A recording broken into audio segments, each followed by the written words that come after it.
All right, do our essay writing lecture today. So let's let the students in.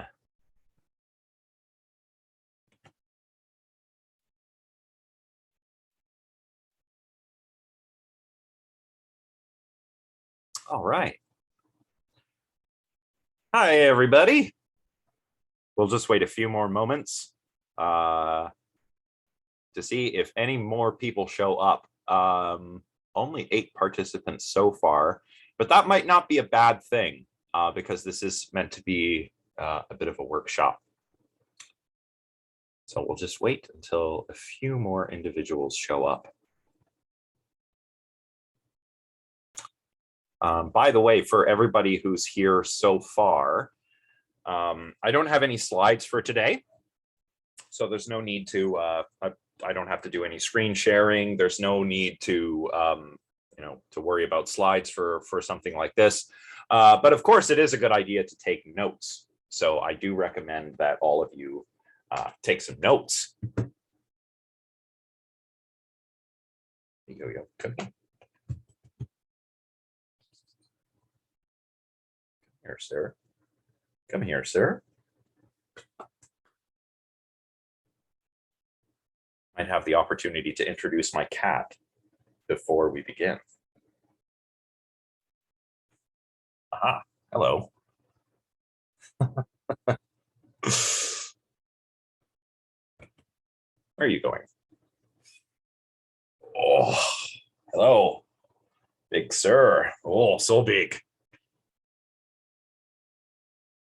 His brother is around here somewhere, but he's kind of shy. But oh, okay, bye. All right, looks like that's all we get today.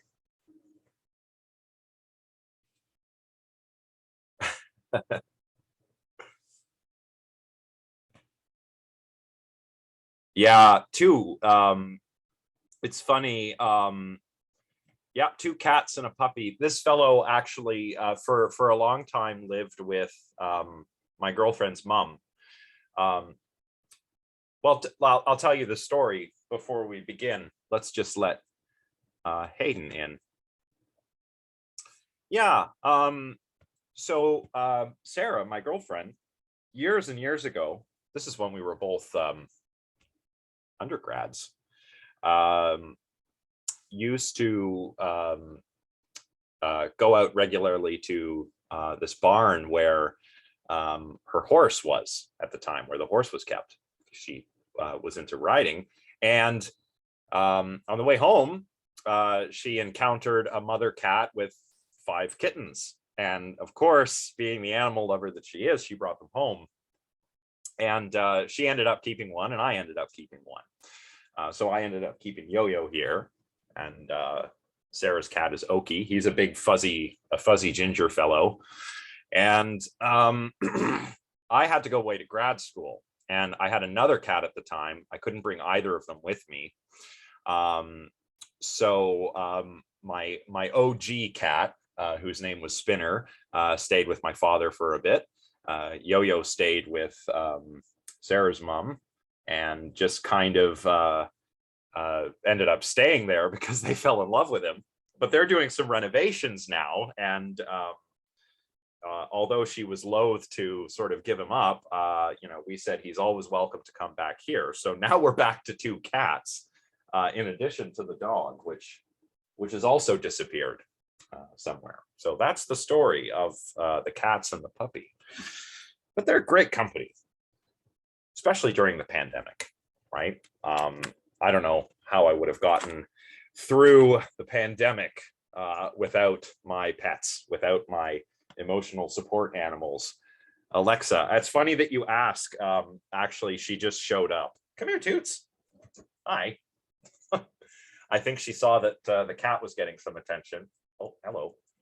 And decided to join in. Hello. Hello. Yes, you're a good pupper, aren't you? I don't want your kisses, though. Not during lecture. No. Yeah, she's great. She is a suck up. she's really strange around new people. But once she gets to know you, she'll just sit in your lap, cuddle up with you. She's really great. She's great, this one. Mostly they all get along. I think, well, you know, Tula will try and play with the cats, and the cats just kind of leave. They're not really interested in playing with her, but they don't fight.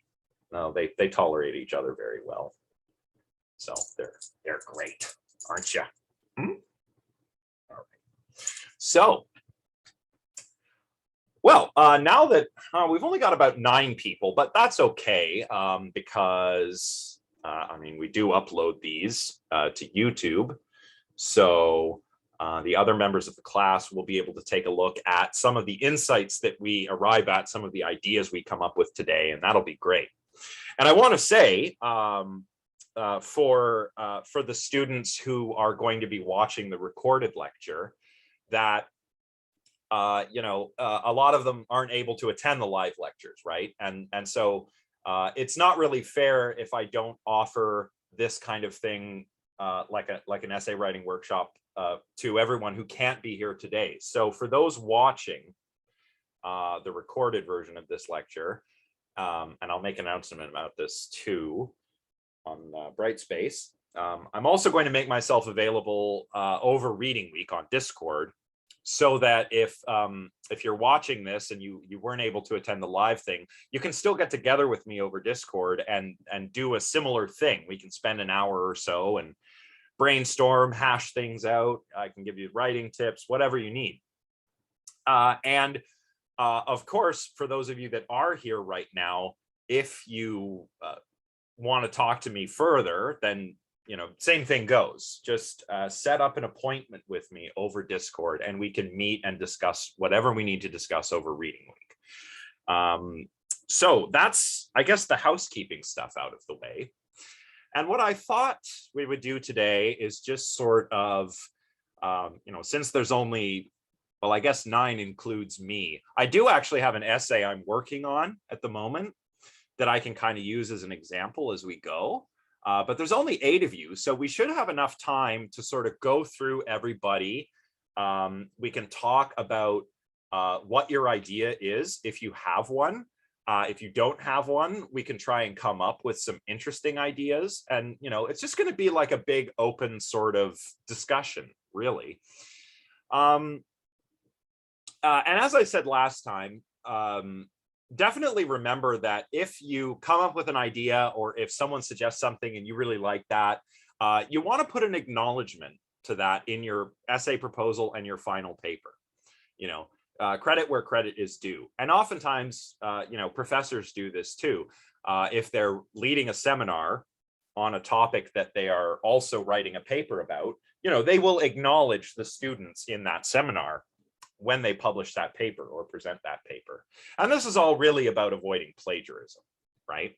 So just keep in mind that even though we're doing something a little collaborative today, don't forget to acknowledge that when you deliver your final paper or even when you write your essay proposal.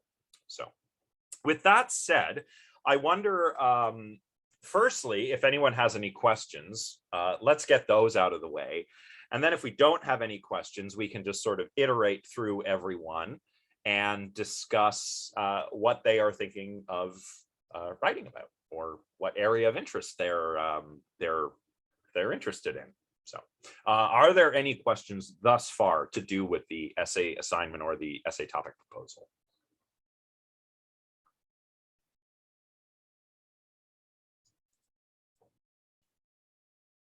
Okay. It doesn't seem so. All right, then. In that case, I wonder if anyone would like to volunteer to introduce an idea that they've been thinking about, a possible topic. If people are shy, I can go first. So I'll put it to all of you. Is there somebody who would like to go first, or shall I just lead the way? I've got an idea. Okay. You know what? I'll turn my camera on because I feel like you've been looking at a bunch of boxes this whole semester. So, Yeah, it's weird. This way, it's like there are people here, actual real people. That's great. Yeah. So go ahead. so I mean, it's just an idea. It's not fleshed out. But I know that my area of interest, I mean, I'm a journalist and in my spare time, I write short stories.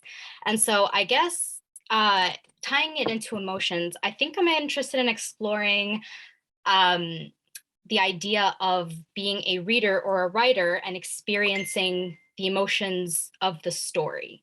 So, when you're reading a story, a book, you get invested emotionally. You will cry, you'll laugh. If you're reading a horror story, you'll feel afraid. So, I guess something like that, maybe, I think would be an interesting thing to cover, but I'm not sure. Right. What do you think? I think that's definitely something that would make an interesting paper, because, well, I like it when students kind of get out of the box, right? And that this doesn't really fit exclusively within a journalism box or a philosophy emotion box. So it sounds like it could be interdisciplinary, which would be pretty neat. Um, I would say, yeah, there's many ways you could go about this. One interesting way would be to maybe include some discussion of emotional contagion and empathy. So you'd maybe want to, I mean, firstly, you'll want to come up with a research question, like, or like, what could be a research question? Something to do with, perhaps whether it is appropriate to feel these emotions, or perhaps something related to why we feel them, because it's, we're not there in the situation, we're just reading about it, which says something about how perhaps beliefs figure into emotions. So there's, usually, like, think of this book, like, if you even think of this textbook, what the authors are discussing so far has a lot to do with specific scenarios or people, events that you're actually there for.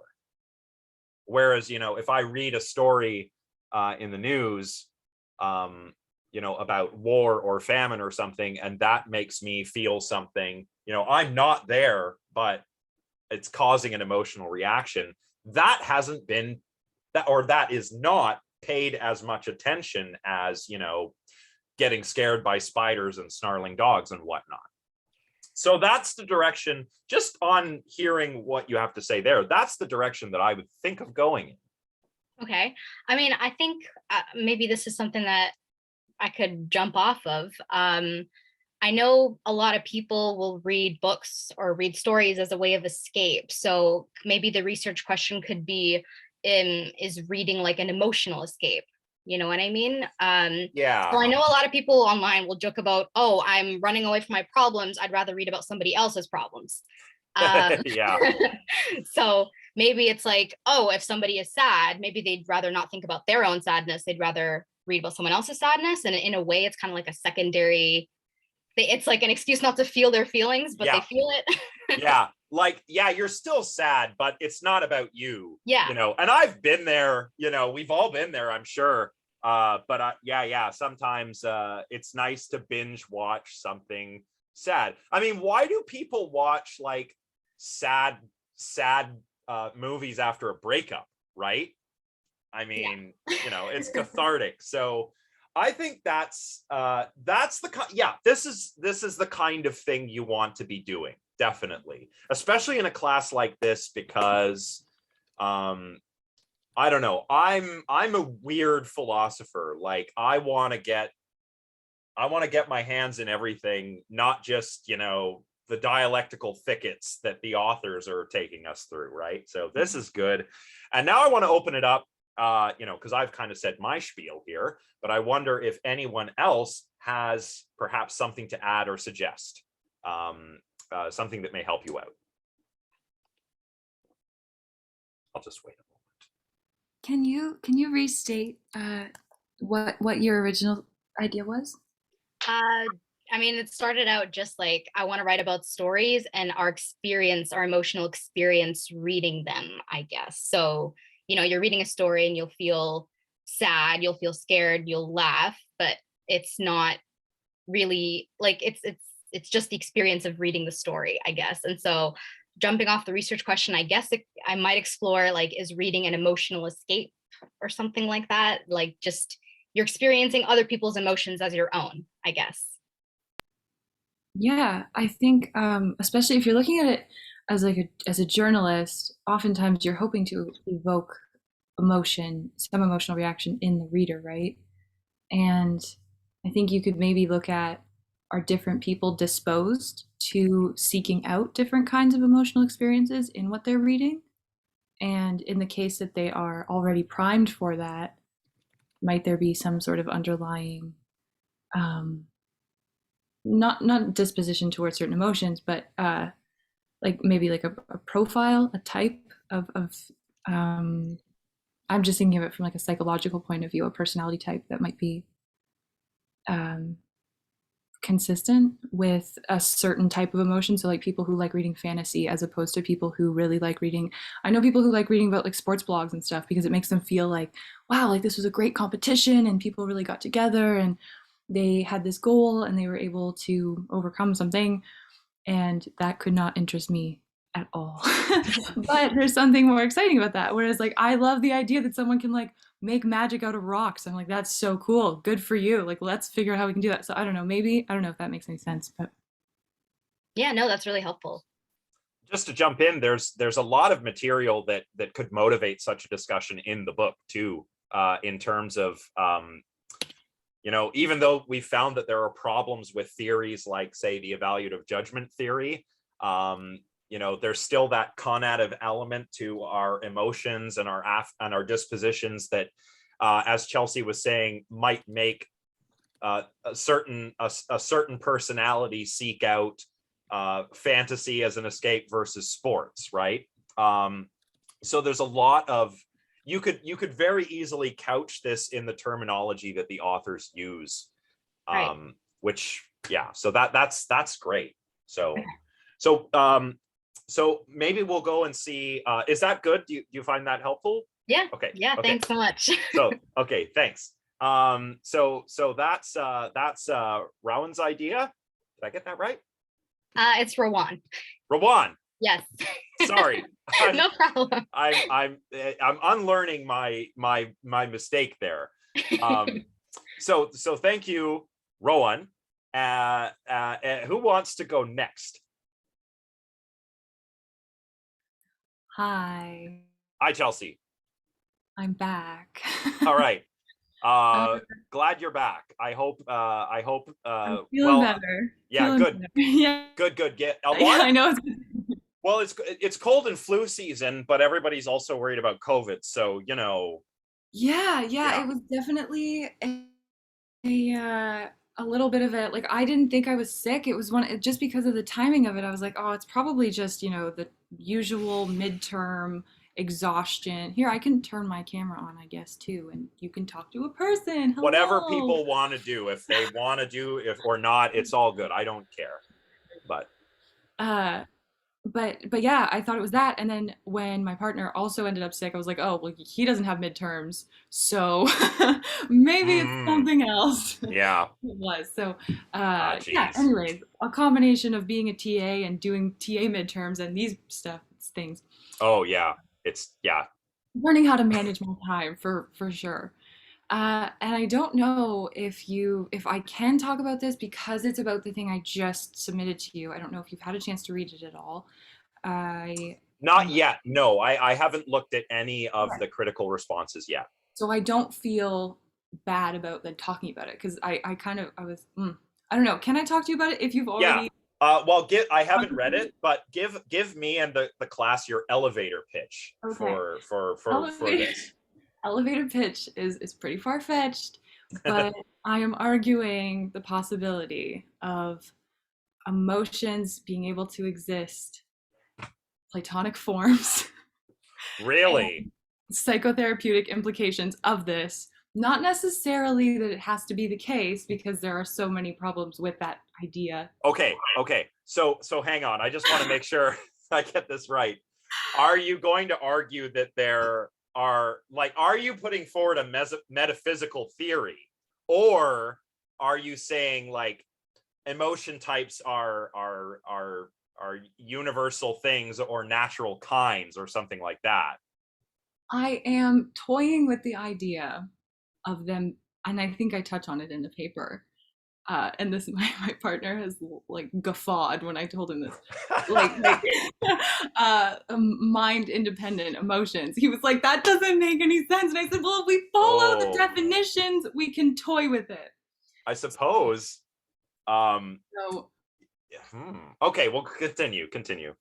where I take it with the definition that I use, and this is where I will need to do more research before I end up, obviously for the final paper. And it's not that I'm necessarily committed to the idea, but again, this in tandem with how we are understanding, how we use emotions and talk about emotions in the psychotherapeutic setting. Is it possible that we allow people, or we talk with people about setting down their emotions, and in the case that they're identifying so deeply with their emotions and they're afraid to let them go because, if I do this, I'm losing parts of myself. This is often something that we see in immersion in emotions in psychology. It will still be there. It will still be there. You can pick it up again. Then I argue, if we are able to pick something up, at some point it had to exist somewhere where we picked it up from. Okay. All right. Okay. Interesting idea, but may I make a suggestion that is perhaps a bit less platonic? Yes. Yeah. Just because, I mean, it's so elementary the way, like, I'm toying with it. It's so new. Well, yeah. I mean, some people are still Platonists nowadays, but they're Platonists about things like numbers and stuff. Yeah. Right? Not emotions. Here's what I would do. I would say, yeah, your emotions, you can put them down and pick them up some other time. I would, instead of Platonic realism, I would look into the extended mind hypothesis and situated cognition. And I've already shared the book, Andy Clark, which I believe you picked up. I have two of them here now because I got them, one from the library and then one from a classmate. Oh, so, perfect. So So Andy Clark, and you can also read, he wrote a paper with David Chalmers called The Extended Mind, which really gives you the original idea. It's the idea that cognition extends. It's not just something that takes place in the mind. It extends into the body and into the world. We offload cognition into the environment. So the potential to pick up an emotion, again, pick it up. Maybe it may not be a matter of it existing in some kind of, as a perfect form in some other a plane of existence or something, but it's an affordance that's there just in the structure of our social and physical and linguistic world. Okay. So yeah. I would say, and I don't know how exactly I would do this myself, but I would say, if you want to go with something a little bit less, maybe metaphysically precarious. Yeah, that's a really good way to put it. Then I would go with perhaps like situated cognition and the extended mind. And the book you've got there, together with, I'll write it down. I don't remember the publication date, but it is Clark and Chalmers. So, and I'll put this for everyone because it really is an interesting paper. I really like Andy Clark's work. Chalmers is a bit weird. I read something of his recently in some class, or I can't remember, doing some research or something. I can't remember. Yeah, there are times when Chalmers sounds almost like a dualist or a panpsychist, and I don't think he's trying to be that, but it's pretty darn close. And he talks about the Matrix something, right? Probably. He's the philosophical zombies guy. Yeah. And the hard and soft or hard and easy problems. I'm in Frankel's class right now, and I think we've talked about him a little bit there. Okay, so yeah, so Chalmers is an interesting fella, but he does have some really good things to say with Andy Clark on the extended mind here. So that's what I would do. And I wonder, okay, so we'll open that up again. Does anyone else have any interesting kind of thoughts that they might like to add on this idea?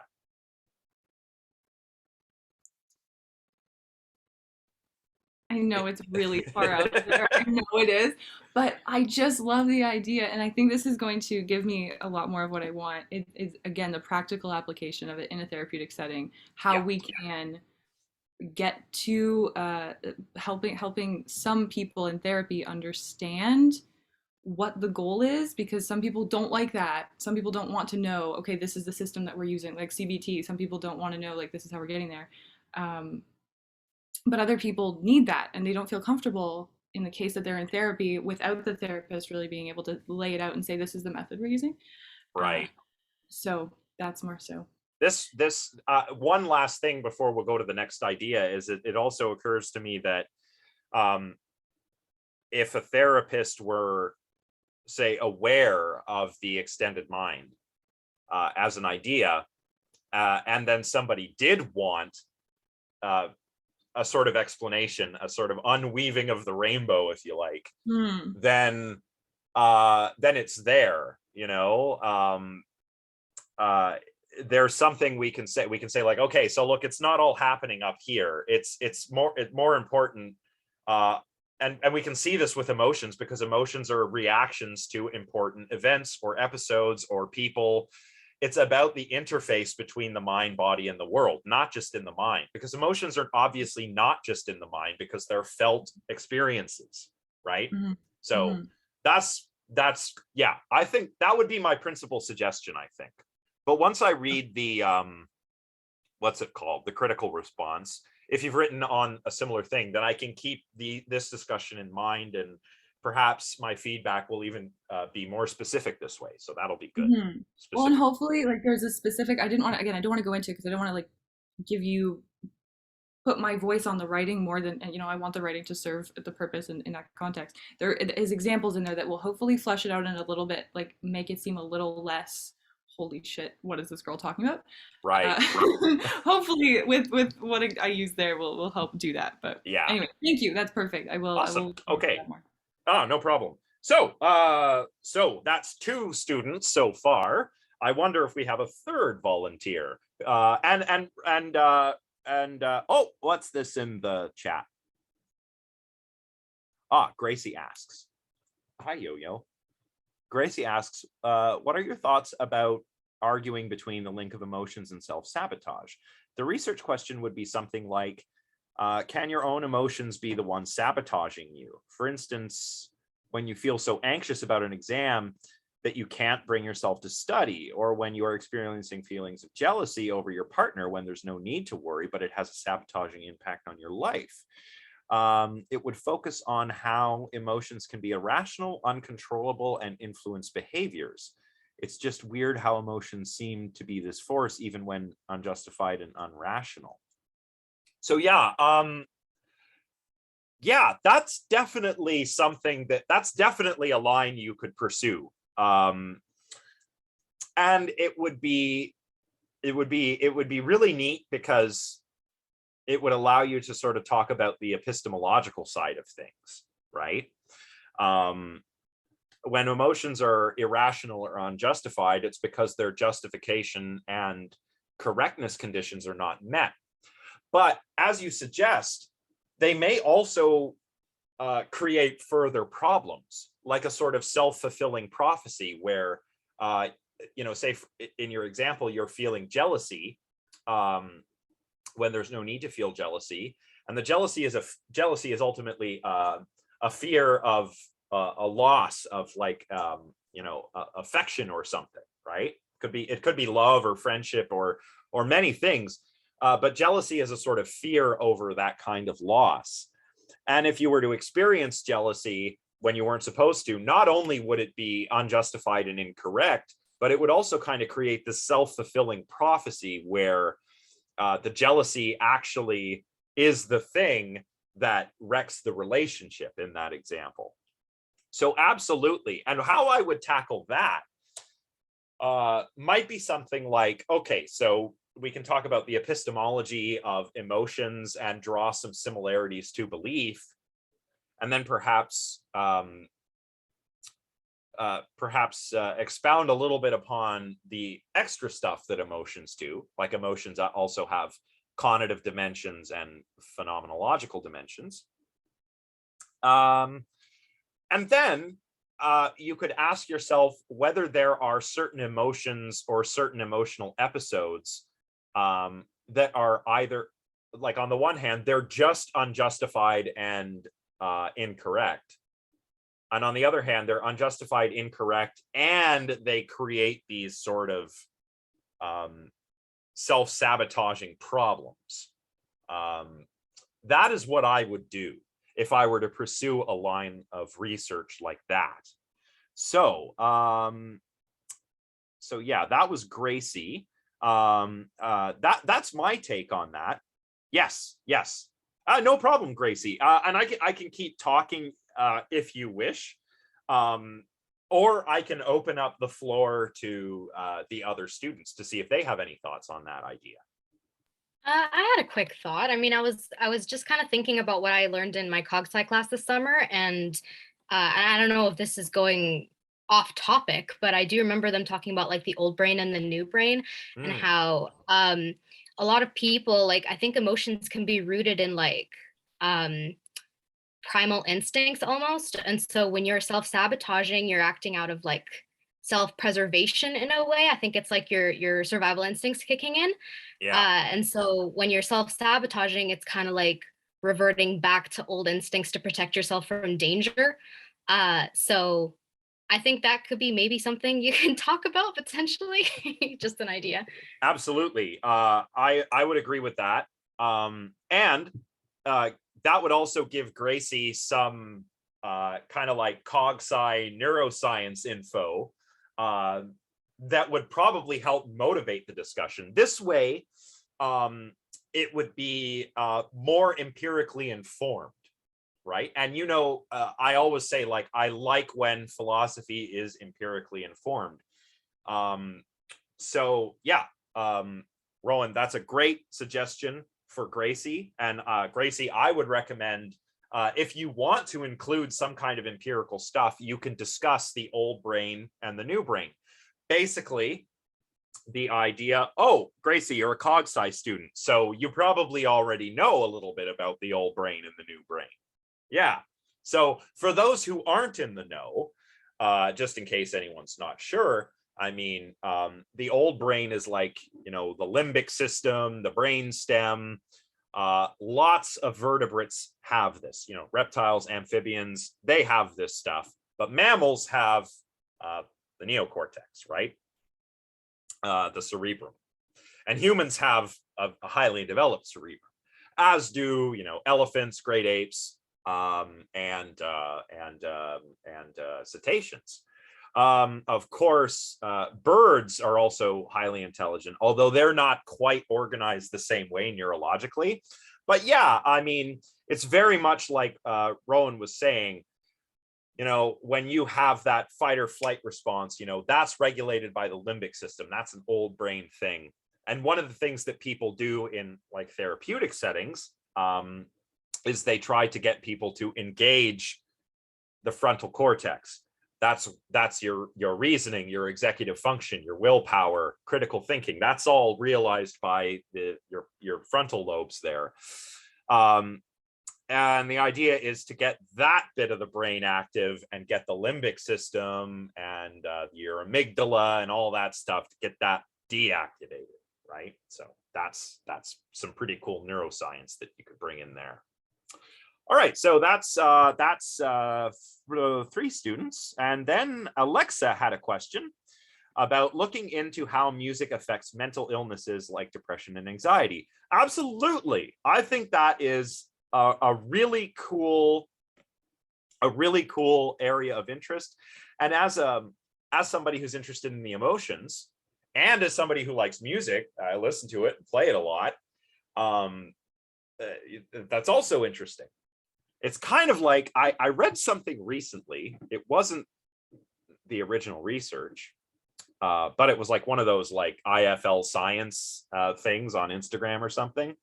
But it sounded pretty plausible. Basically, the research was to do with the effects of heavy metal. And I'm a metalhead. I friggin' love it. I love heavy metal. And I'm not I'm not like an angry guy, you know. I think people who don't listen to that genre of music might think we're all you know, angry, tough assholes or something, but we're really not, you know. We're quite cool. We're quite nice. But regardless of that perception or misperception, you know, some people think like, oh, you listen to metal music, it must make you feel angry or aggressive or something, you know, because it's fast and it's heavy.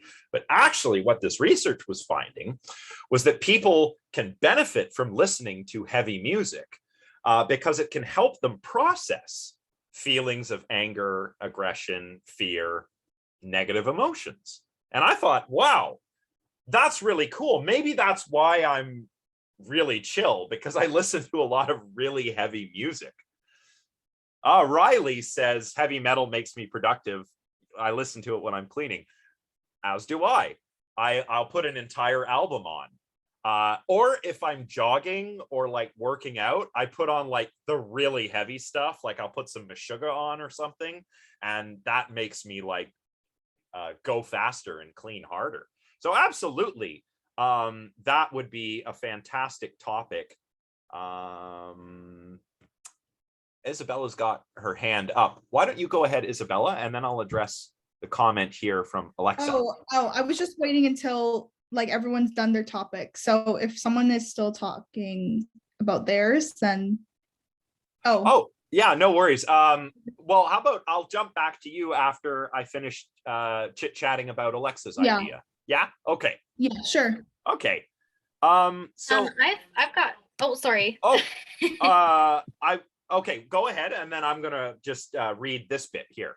Go ahead. Oh, okay. I wanted to. I don't know if this would again help, but maybe you could also go into how music can not only like change your emotions, but I think it can kind of jog your memory. I do remember reading about stuff, how it helps people with Alzheimer's or dementia, and they remember how to play the piano after like a decade or so of not playing it. You know what I mean? Right. So I think that could also be really cool to explore. Yeah, and I mean, this is probably, I don't know the exact reasons why this is so beneficial, but I suspect it's probably got something to do with the way associative memory works, and also the fact that whether you're listening to music or playing music, it recruits pretty much your entire brain, which is good, you know. It's good for the brain, I guess. And now, okay, so Alexa says, I want to go in that direction, but I don't really know what my research question would be. I know I want to touch on the benefits of listening to music to alter your state of emotions. And sad music when working out. That's interesting. I would, I think if I listened to sad music when I was working out, I would maybe slow down a bit, but it's different for everybody, right? And that's another interesting thing about this is, why does music evoke the emotional response that it does? I mean, like you just say here, sad music motivates you. That's interesting. Why? Why does it do that for you? Whereas for others, it maybe wouldn't motivate you, right? Just something simple like that could make a good research question. So what I would do, you've got your area of interest. You've nailed that down. You want to touch on, say, the benefits of listening to music and or how and why emotions or music affects the emotions. And then so you've got an area of interest. And now you want to pick a research question like, why does music cause a change in emotional state? Or why does why does emotion motivate people to do X, Y, and Z? I would choose a research question like that. And for this, I have a source to recommend for you. I recommend This Is Your Brain on Music by Daniel Levitin. I'll just write that here so that it's in the chat. And it's, I believe this is how it is spelled.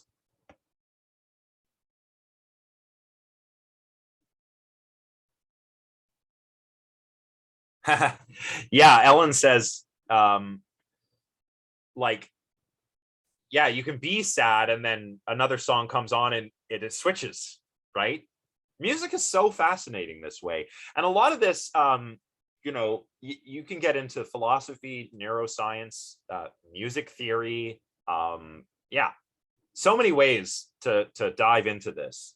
But yeah, very, very cool. Very cool. So I hope that's helpful, Alexa. If anyone else wants to jump in, we can, I'll just kind of wait, or we can move on to the next first.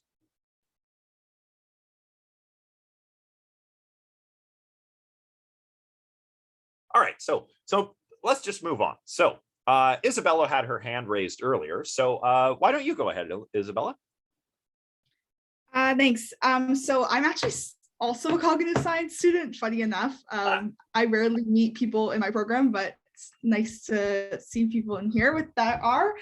Because I'm a cognitive science student, I spend a lot of like time, because of my concentration is in like AI, so like artificial intelligence. So I wanted to connect something that we've like kind of touched on in some of our classes, but like kind of haven't. How emotions, how can AI, because obviously the future is going to be AI, obviously. So how can emotions be interpreted into AI, and is there going to be like, I can compare like maybe the risk of using AI to interpret human emotions, something along those lines. Because I feel like in every philosophy class I've had, or every cognitive science class, they always bring up the threat of like AI and what that means. So I'm just like, you know what, I may as well use the knowledge I've learned throughout the years to actually put it in the paper. I was really, I was really hoping somebody was going to suggest a topic like this. Yeah. Oh, great. Because this is my jam, you know. And yeah, you're right. Gracie says it's cool. Chelsea, you are correct. I am quite stoked. And you know, I've mentioned this is kind of my thing, you know, like I like talking about empathy and AI and social robotics. There's a lot of ways you could go with this. Yeah. So one possible area of interest or research question or like sub area of interest would be artificial intelligence and morality. Because I was gonna literally do that, or like ethical decision making. Yeah. Like something like that. Yeah. Yeah. So yeah. We haven't really gotten to a discussion of this yet in the book, although I would like to talk about this at some point. But we've already seen, you know, a little bit how there are moral emotions, right? Emotions seem to play an important role in moral decision making, right? It's like if I put the two versions of the trolley problem to you, right? Is everybody, well, let's do a little thought experiment real quick. Yes. Who knows the trolley problems? Yes. Okay, couple people. So version number one, there's a trolley speeding down a runaway track. And there are 5 workers on the track. They can't hear the trolley coming.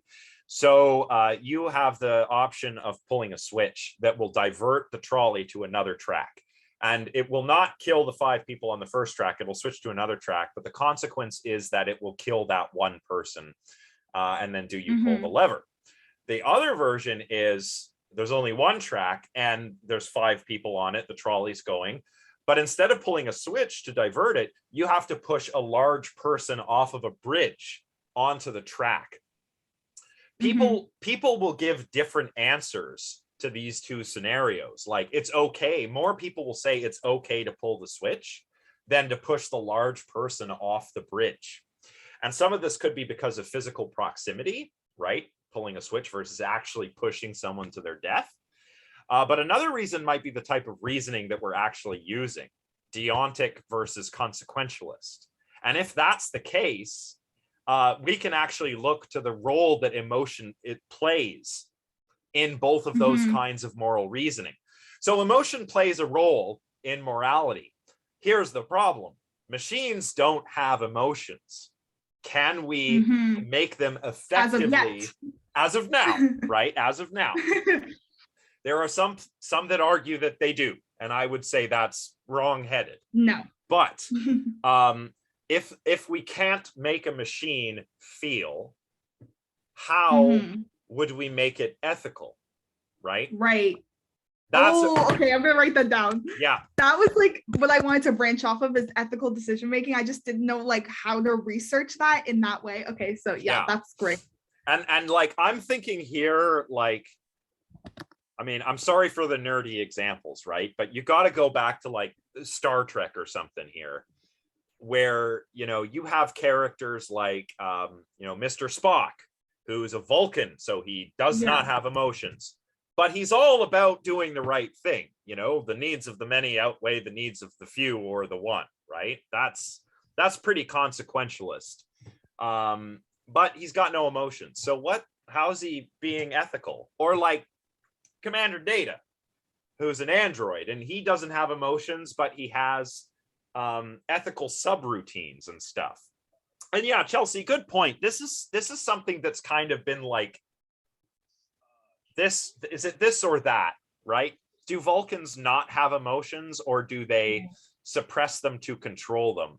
I think the canonical answer is that, oh my God, this is so nerdy. The canonical answer is that, yeah, they certainly do have them, but they have to control them, because the whole idea, if you're a Star Trek fan, you know this, is that the Vulcans used to be very violent people.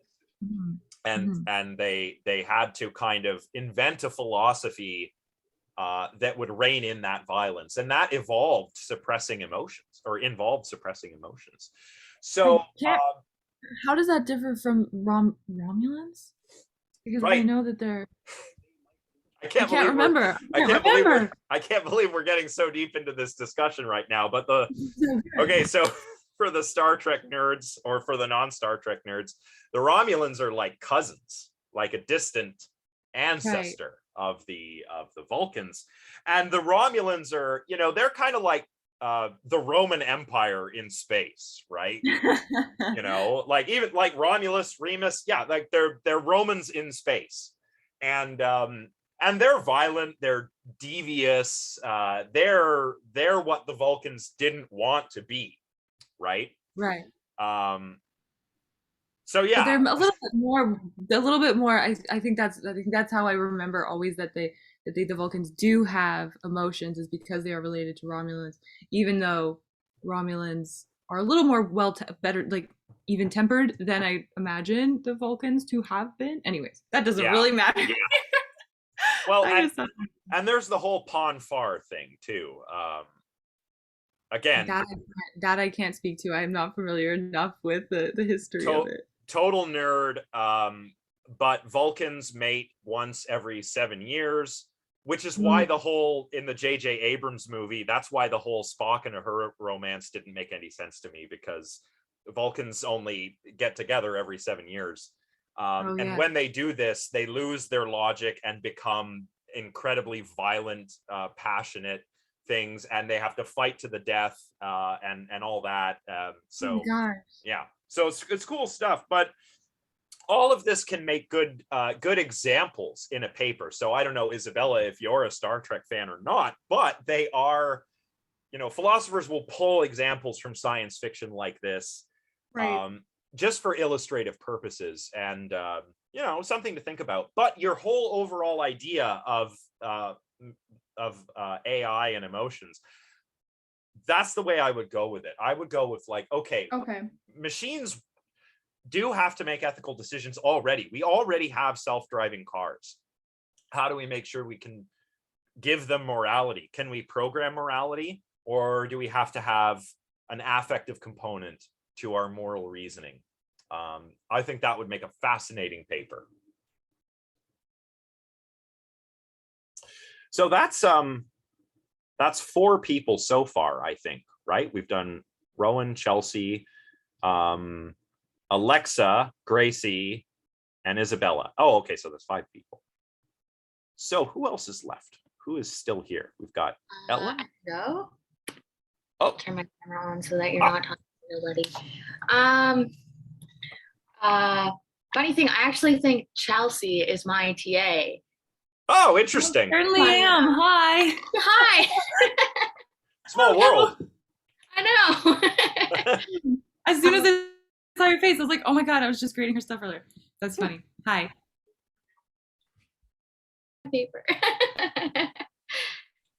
Anyway, so I guess for my paper, I was kind of wanting to look into like the idea of like emotionlessness. Like this, like, is there like a true state where like you don't feel like anything at all, like not contentment, like not happiness or sadness, and like does that kind of like exist? Like is it possible to feel like no emotions? Yeah, that's an interesting question, because I don't know, like, I mean, when I think of this, if I think like I'm not feeling anything at the moment, like maybe I'm just having a kind of like blah kind of day and I'm not feeling anything, but then I think about it, it still feels like something. Yeah. So that's really interesting. And it seems like there's a parallel there with like when people meditate and they try to like achieve like an ego death kind of thing. It sounds like that, but for emotions. Is there an equivalent state of mind for emotions? Yeah. And that's really interesting. I have to admit off the bat, I don't know how. I mean, wow. Yeah, that's a big question. I have to admit, you've puzzled me there. Yeah. Well, I've been like on antidepressant medication for probably the best like 10 years now. Okay. And part of that, after being on like medications that fuck with your brain for so long, you just don't feel anything at all. Yeah. So that's like a normal state for me, but also like, I don't know if like when I feel nothing, if there's like actually, if it's a true feeling of nothingness, or if it's like more of a, there is still an emotion in there somewhere. Like, yeah. Whether it be contentment or, happiness or sadness. Or if not an emotion, a mood, perhaps. Yeah. Right. So yeah. A few things. Rowan says sociopaths also have, emotional, like a flat affect.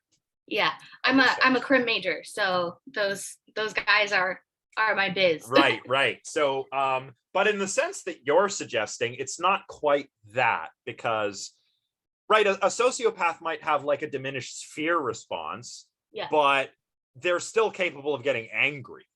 Yeah, it's just that they lack empathy for the most part. Well, I would say they lack affective empathy. Yeah, I would say that they're at least a highly functioning sociopath has pretty good theory of mind and can emotionally manipulate people on that basis alone. Yeah. But as far as no emotion whatsoever, it's kind of like what we were just talking about with Vulcans and Star Trek. Could anyone actually do that?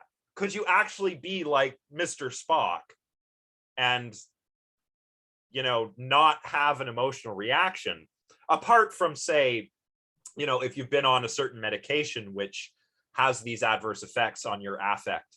That's really it's a really interesting question. Yeah, and then kind of like, if there is emotionlessness or whatever, like what is like the true base emotion? Like take away your moods, Right. what is your like the average human's like baseline? Yeah. I can't even imagine that unless perhaps maybe I meditated and tried to, get that ego death, and then maybe, but then I'd technically, wouldn't that be like nirvana, and I would feel like the bliss of Yeah, it being would be one with bliss, the which would universe? still be an emotion itself, right? So Yeah, it would be, what did they call that in the Buddhist and Hindu tradition? It's called ananda.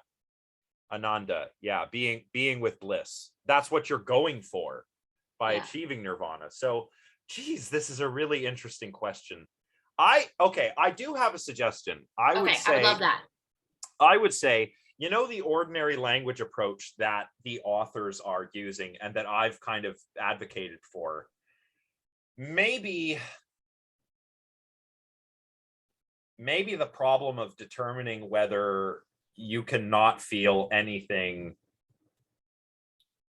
is a problem that we make with language, right? Like, because we're always feeling stuff, but language equips us to talk to. I can say something like, there's nothing that it's like to, I could say, maybe I could be in a state where there's nothing that it's like to be in that state. I can say that, but is that really possible? Right? And it sounds like, that's the question you're trying to answer, right? Like, is there a sort of state of emotional nothingness? Is that possible, or is that something we only think is possible because of the language we use? It's just kind of like an indescribable. Yeah, I mean, if you were to, yeah, I mean, it's almost, it's hard to think about, because the only analogy that I can think of is sort of like a transcendental experience, which there is certainly something that it's like to undergo. And it also kind of reminds me of the zombie argument, just to bring it back to David Chalmers.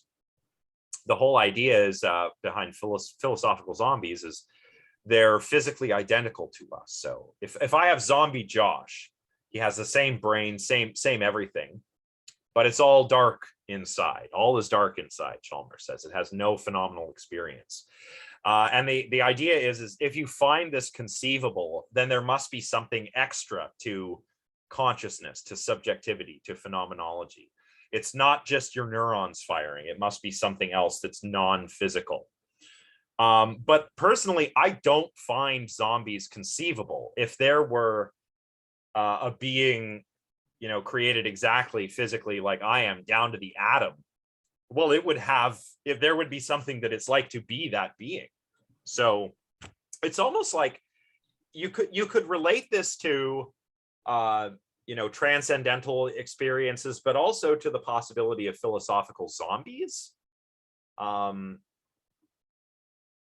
If your question is, can there be a state where there are no emotions whatsoever, those are the kinds of things you'd have to do, thought experiments and stuff like that, to motivate your argument. But I think that would be really neat, and I admit, like, I'm sorry that I don't have a lot by way of suggestions. It's a hard question. It's a very hard question. But one thing I would definitely do is try to include thought experiments like this. You can use like ones that I've suggested, or you can try and come up with your own to get the reader's intuitions pumping about, like, what an experience with no emotion, but would that be an experience or not? You're not experiencing anything. Well, so that's what I would do. I also had a question. In doing that, in creating those thought experiments, how would you suggest I avoid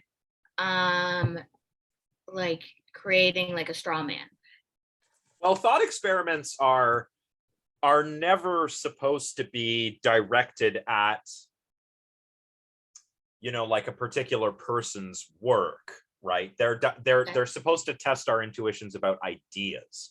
Okay. So I wouldn't worry about the straw man. I might worry a little bit about begging the question. depending on what you're conducting the thought experiment about, right? Okay. But yeah, I don't think that would be a big worry here, because you know, when you do a thought experiment, it's not supposed to say like, okay, this idea or that idea is wrong. It's supposed to tell you something about which ideas and concepts you're actually adhering to, right? So if you, for example, do the zombie thought experiment and you find that zombies are conceivable, that tells you something. It tells you you might be a dualist, right? But if you don't find them conceivable, well, you're probably like a physicalist or something, right? So that's what they're for. So there's not really that worry there. Okay. Yeah. Awesome. Thank you. No I problem. just I kind of had like a quick thought as well. I think it's kind of cool, maybe like if you kind of explored how emotionless might like impact your decision making or your actions. Because when I think about emotions, sometimes they can be inhibitive, because you'll hold yourself back because of whatever you're feeling. So would the lack of emotions help you get further in life to go after what you want, or would it hold you back? Yeah. Yeah. Like We- not to kind of be like dorky, but I know in the Vampire Diaries there was this way where they could turn off their emotions, and that would end up making them do whatever the heck they wanted, and that included immoral actions because they weren't afraid anymore. There was no fear of accountability. So right. yeah. Yeah. And there is something like, there's some stat that I remember learning that says like an overwhelming percent compared to the normal population of CEOs and head business companies are psychopaths. Yeah. If I'm not mistaken, that's true of CEOs. It's true of surgeons, and it's true of people in some areas of the military as well. And if you think about it, that's probably a good thing. Maybe not CEOs, right? Because we don't want corporations to be evil. But if I'm gonna undergo, surgeons. If I'm gonna go undergo an operation, I want somebody who's really confident in what they're doing, who's not scared of blood and guts, who's not who doesn't easily succumb to nerves and anxiety. That's a psychopath. They're focused. They're more focused because they don't have other stuff on their mind. Yeah. And this isn't to say like every surgeon is a psychopath. They're not. Remember, like, and I know we've got a few psych majors and criminal, we don't have criminals, but we have criminal science majors. So I know you guys know this, but like, you know, we talk about, you know, we have this conception of, like, from movies and stuff, like, oh, that guy's a psychopath. Really, it's more like people have psychopathic traits, right? It's hard to find a full-blown psychopath, but you can point to somebody like, you know, a CEO and say, like, you know, he's not going out murdering people, but he's definitely callous, non-empathetic. He's definitely got, you know, some psychopathic personality traits, for example, right? So yeah, and that's, yeah, like, if, like, I don't want to go into a war zone, you know, but some people do, I guess, and you know, as long as they're fighting the enemy and not committing war crimes, maybe that's the job that you want to give the psychopath. I don't know. Of course, now that we're roboticizing militaries, so pretty soon it's all going to be cold, unfeeling robots doing the killing anyway. So I don't know. Anyway, I'm just thinking out loud here. But yeah. Anyways, thank you. Yeah, and thanks, Rowan, for that comment. Now, how many more people do we have? Who have we not done the ideas of? I've lost track now.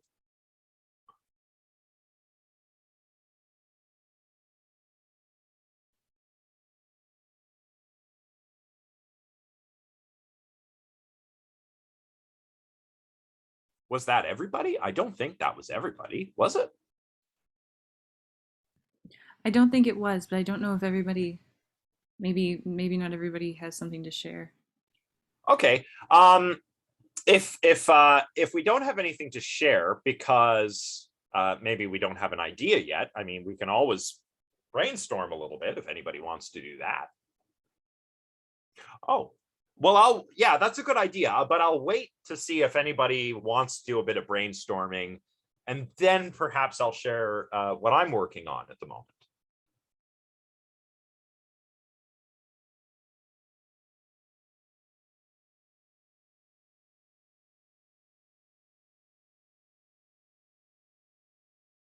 Oh, okay, that's an interesting question, Ellen. Like if twins feel similar things. Yeah, twins, man, twins. So twins are interesting. Yeah, like is that what you mean? Like you know, so-called twin telepathy? Yeah. Oh man, what's that show on Netflix? I watched it. It's like a guilty pleasure. It's a show for teenagers. What is it? Teenage Bounty Hunters. Has anyone seen that? Please don't let me be the only one who's watched it. Okay, so basically it's these twin sisters, and oh, well, thank you for being here, Alexa. Sorry you got to head out now. You can, if you want, catch the end on YouTube later. And is everybody okay with me posting this one publicly? Because I know like some of you have been on camera and you might not want it public, so I can make this private so that only people from our class can watch it. So, you know, be sure to let me know in the chat if which option you're good with, because I can keep it private. I don't mind being out on the internet, but if you all don't want to, then I won't put it public. I'll keep it private. Yeah, Chelsea says that would be cool. Yeah, so maybe what I'll do is I'll just upload it. I'll make it a private video and I'll post the link on Brightspace, and then people can only get to it by following that link. So only people in the class will be able to watch it. So twin telepathy. Yeah, so in this show, these twins, I forget why, but they decide to become bounty hunters, and they're working with an older guy who is a bounty hunter, and they're bounty hunting, but they have this twin telepathy thing, you know, where they look at each other, and it's a bunch of cool edits, and they're reading each other's minds, right? Spoiler alert, it might not actually be twin telepathy, but I mean, no one seems to have seen the show, but it's kind of a silly show, but it's fun. But anyway, yeah, like that kind of thing is interesting. And it's also interesting, you know, because I've just taught a class recently on philosophy of the paranormal. I think I've mentioned this before. And we talk about telepathy in that class. Telepathy is a phenomenon that has widely been discredited by empirical studies. But the thing about twins, yeah, I think it was a cool class. If I offer it again, I hope to see some of you there. But basically, you know, we use this twin telepathy term, but it's probably not actual telepathy. What it probably is you know, just picking up unconscious cues, right? Automatically detecting facial expressions, bodily posture. And the reason I say this, you know, this is really interesting when it comes to twins, because twins are identical twins anyway. You know, start out genetically identical. There are actually some genetic changes, like epigenetic changes that will happen as you age, such that, you know, two identical twins that are near the end of their lives won't actually have identical DNA anymore. It'll be pretty darn close, but it's like not exactly accurate. But if you're a twin, you know, if you're twins, you start out with the same setup, right? And you're raised in the same environment, presumably, unless you're separated at birth or something. So you're learning to read the another person, you're learning to understand the mind of another person who's also really, really similar to you. And I think that might explain like a twin telepathy kind of thing. Like, how do you know what your twin's thinking? The same way you do it with other people. You empathize, or you apply a theory of mind or something like that. But because it's your twin and you've been raised in the same environment by the same set of parents, it's just way easier to do that, to predict thoughts and behavior. That's, if I was to talk about twin telepathy or something, that's the line of research that I would take. And that would be interesting. And I could probably share some interesting materials if you decided to do that. So I don't know. Anyone else have any thoughts? Well, I know that this might sound weird, but like me and at least one of my roommates, it might just be like a girl thing, but we can talk to each other without talking. Like we can talk with our eyes and we can have like full conversations. It's very helpful in like party settings and stuff where you can just talk without saying anything. Yeah. But it's like, I feel like it would be like a different story if like I was feeling sad and then they were feeling sad at like the exact same time. Yeah. Take care, Isabella. Yeah, so that's a similar kind of thing. It's all yeah, it's nonverbal communication, really. I think what we're talking about here. Not anything paranormal, right? Some people, I think people like psychics and stuff mistake things like theory of mind and nonverbal communication for, magic powers. I really think in a lot of cases that is what is happening. Like we all have intuition, but it's not magical. It's usually a cognitive process that we just don't have conscious access to. So, but yeah, and like Ellen says here, it's probably dependent on how close the bond is. Like I'm not good at reading people at all. I am just terrible at it. But, if I know somebody really well, I kind of get the hang of it, I can tell when my partner's thinking about something that's maybe making her sad, right? But some rando on the street, I wouldn't know. I just wouldn't be able to tell. So there's individual differences in like empathy and theory of mind, right? So that's probably what it is in my case. I'm not not a very good mind reader, and some people are. Some people just like have more of a knack for it, right?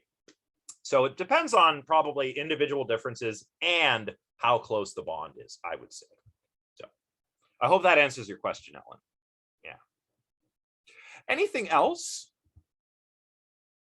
I will briefly share what I'm going to be working on if you're interested, just sort of as an example. But I'll hold off here just in case anyone's typing something.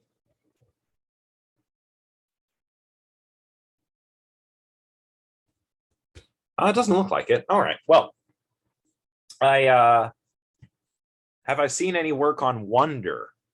Not much. Wonder is something I don't really hear discussed very much. I tend to see things like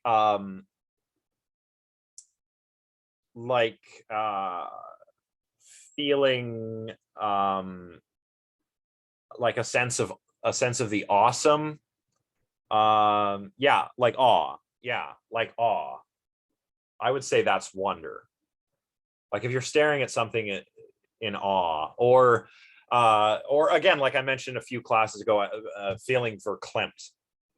Verklempt is when you're overcome with emotion, right? It's just a lot of emotions, a lot of things are hitting you at once. Like, has anybody seen that viral video, Double Rainbow?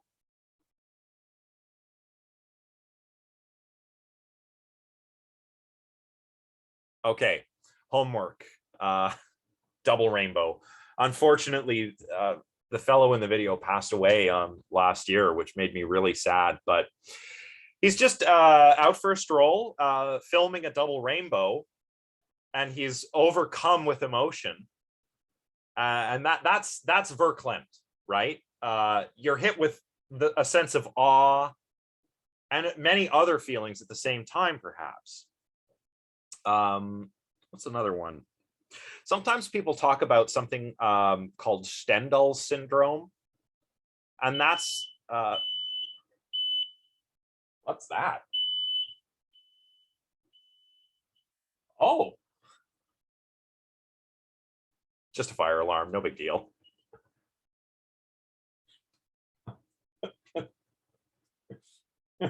Are you okay? She's okay. Yeah, false alarm. We have a crappy kitchen and there's no proper ventilation. So whenever we cook dinner, the fire alarm goes off. It's really annoying.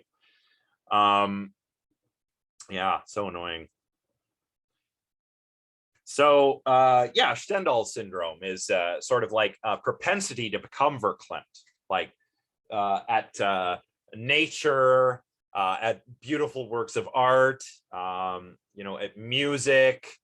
And, you know, that's also really interesting because, like, I don't, you know, my emotional life with other people is really not all that rich. But if you give me a really awesome sunset or an amazing piece of music, like, I just turn into a big softie, right? So, yeah, it's weird. But that's, if people are wondering about that, that's what I would look into. Yeah, I'll just take a sip of coffee.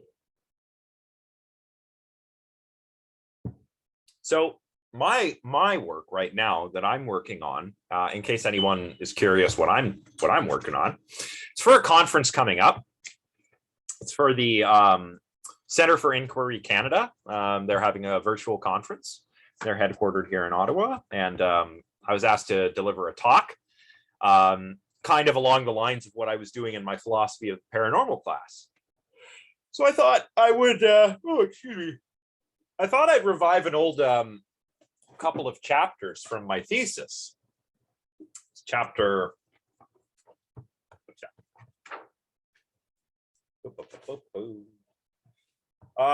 2 and 3, where basically this thesis was all about the uncanny valley phenomenon. You know, the feeling of eeriness that's elicited by human-like artifacts like robots, wax figures, things like that. Sometimes they can seem eerie. So I wanted to explain this eeriness because a lot of the empirical work on this phenomenon doesn't do that. They just say, okay, this causes one to feel a sense of eeriness, but what is it, right? They don't say. So I started thinking, well, maybe we could better explain these phenomena and why certain artifacts cause these reactions if we had a definition of eeriness. So that's what I did. I basically tried to lay out a framework for understanding a sense of eeriness as an emotion. And what I argued was that eeriness is a type of anxiety. And I did this by appealing to an early 20th century psychologist, Ernst Jentsch, and to Sigmund Freud, who has a kind of like a paper or a monograph called The Uncanny. And it's all about the uncanny. Jentsch says the uncanny is a sort of mental uncertainty about things like whether something is alive or dead, animate or inanimate, or whether it's thinking and what it might be thinking, right? And for that reason, Jentsch says automatons, for example, can seem quite uncanny. So can wax figures. So can corpses, for that matter, right? Intellectual uncertainty. Freud says, well, the uncanny is actually a species of the frightening. And it's not to do with mental uncertainty. It's all return of the repressed, blah, blah, blah, you know, repressed drives and desires returning and causing uncanny sensations this way. I kind of built on these two thinkers and came up with my own little synthesis between Jentsch and Freud, where Jentsch kind of has the basic picture right. Freud Freud is wrong about the return of the repressed and all of that. I argued that he was incorrect about that. I said he was correct that the uncanny is a species of the frightening, but it's not fear, right? If we're in an uncanny situation and we experience a sense of eeriness or creepiness, it's not fright, it's anxiety, which is a type of fear. And remember, the intentional object of anxiety is usually uncertainty about something. Mental uncertainty, psychical uncertainty, as Jensch said. And the interesting thing that Freud does is he says, oh, it's not uncertainty at all. But look at all these interesting examples of like animism and animacy and magical thinking that have to do with the uncanny. And these are the same tendencies like animism, detecting what things are alive and have minds and stuff, is a reason why corpses, robots, wax figures seem uncanny. They're lifeless figures that we expect to get up and move and walk around by virtue of their appearance, right? So that's what I did. I argued that the uncanny is a type of anxiety, and it's that's expressed as this sense of eeriness. And the object of this sense of eeriness is usually ontological uncertainty about the thing that you're confronted with.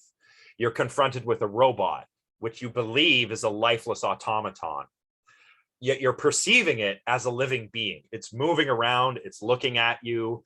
It appears as though it has mental states and perhaps even emotions. And your perceptions are clashing with your beliefs, which creates this uncertainty about the being that you're dealing with, which we experience as eeriness.